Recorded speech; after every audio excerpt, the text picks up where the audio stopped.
Welcome back to my channel. पिछले chapter में हमने देखा था जो शकुना रहता है वो गोजो को किस कर रहा होता है। नेक्स्ट चैप्टर में हम देखते हैं जो शकुना रहता है गोजो को किस कर रहा होता है। और जो गोजो रहता है बहुत ज़्यादा स्ट्रगल कर रहा होता है लेकिन जो शकुना रहता है वो गोजो को छोड़ता ही नहीं और भी वो पैशनेटली तरीके से वो किस करने लगता है। जैसे जो गोजो रहता है वो सांस नहीं ले पाता है और रोने लगता है। शकुना के फेस पे गोजो के जो आंसू रहते हैं जैसे ही गिरते हैं शकुना अपने होश में आ जाता है और गोजो को धक्का दे बोलता है आपने अपने मन में शकुना कि मैंने क्या कर दिया। एक बच्चे को जो मात्र 10 साल का है उसके साथ जबरदस्ती की और मुझे मुझे ये अचानक क्या हो गया है, मुझे ऐसी फीलिंग क्यों आया और आज तक कभी भी ऐसा फील मुझे नहीं हुआ और मैं हार्ट क्यों फील कर रहा हूँ। और मैं इतना ज़्यादा हार्ट क्यों फील कर रहा हूँ वो भी उस बच्चे को किस करने मात्र भर से मैं इतना ज़्यादा हार्ट फील कर रहा हूँ। ये कितनी स्ट्रेंज फीलिंग है जो मुझे समझ ही नहीं आ रही कि ये कैसी फीलिंग है। साकुना यही सब अपने मन में सोच रहा होता है कि तभी जो गोजो रहता है वो खांसते हुए जोर जोर से रोने लगता है और बोलता है, गोजो यूं आपने मेरी जो सांसें हैं वो ले ली, अब मैं कैसे सांस लूँगा।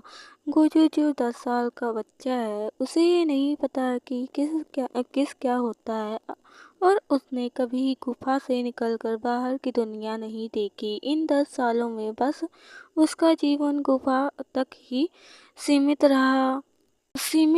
जो साकुना रहता है जब गोजो को रोते हुए देखता है तो घबरा जाता है और उसे उसे उससे फेस नहीं कर पाता। गुफा से वो भाग जाता है ये कहते हुए कि ऐसा नहीं हो सकता।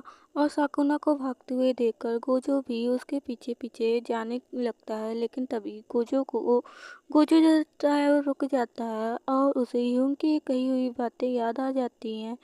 वो फ्लैशबैक को सोचने लगता है। गोजो तुम कभी भी जो शकुना रहता है वो गोजो से कहता है कि गोजो तुम कभी भी इस गुफा से जो है बाहर नहीं जाना। ये जो बाहर की दुनिया है वो बहुत ख़राब है। अगर तुम जाना भी होगा तो तुम मेरे साथ चलोगे। और प्रेजेंट में जो गोजो रहता है वो बहुत ज़्यादा उदास हो जाता है और गुफा के अंदर आ जाता है और यूं कह कर वो रोने लगता है। जंगलों से भाग रहा होता है, जंगलों से होते हुए और बड़े बड़े पेड़, झाड़ियाँ, घनी काली रात और वो एंग्री ऑरा जो साकुना की बॉडी से निकल रही होती है। एक तपन जहाँ जहाँ से साकुना भाग रहा था उसकी जो बॉडी थी उसके अंदर से जो ऑरा निकल रहा था वो एक आग की तरह था और उसको जहाँ जहाँ से भाग रहा था वहाँ वहाँ वो आग धीरे धीरे बढ़ता जाता है और धीरे धीरे करके वो पूरे जंगल में आग फैल जाता है। जंगल के जितने भी जानवर होते हैं वो इधर उधर जो है भागने लगते हैं और जंगल की आग को जब गांव वाले देखते हैं तो घबरा जाते हैं।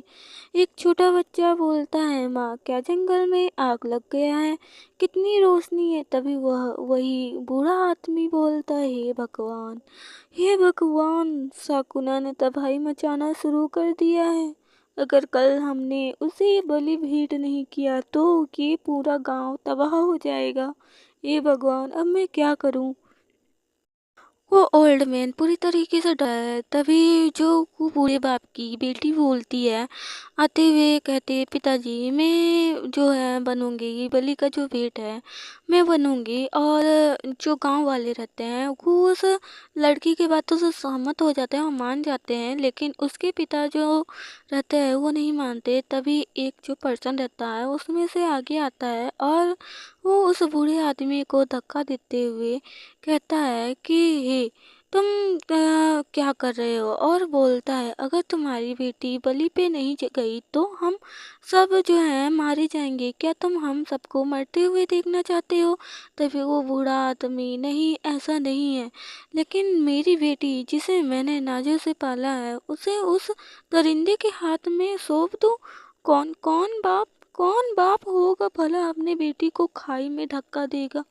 और वो रोने लगता है। जंगल में आग लगने के कारण जो जंगल के सारे जानवर और गाँव होते हैं वो गांव की तरफ भागने लगते हैं। तभी उनमें से एक आदमी जो रहता है वो नोटिस कर लेता है और वो गांव वालों को कहता है कि गांव की तरफ जो बहुत तेजी से जो आ रहे होते हैं, वो आवाज़ जब सुनता है तो गांव वालों को कहता है कि चिल्लाते हुए बोलता है तबाही आने वाली है। तबाही आई नहीं लेकिन अब आने वाली है, आ गई है वो अपने घरों में भागो और जो मिले दरवाजे के सामने मजबूती से रख दो। सारे गांव वाले अपने अपने घरों में भाग जाते हैं।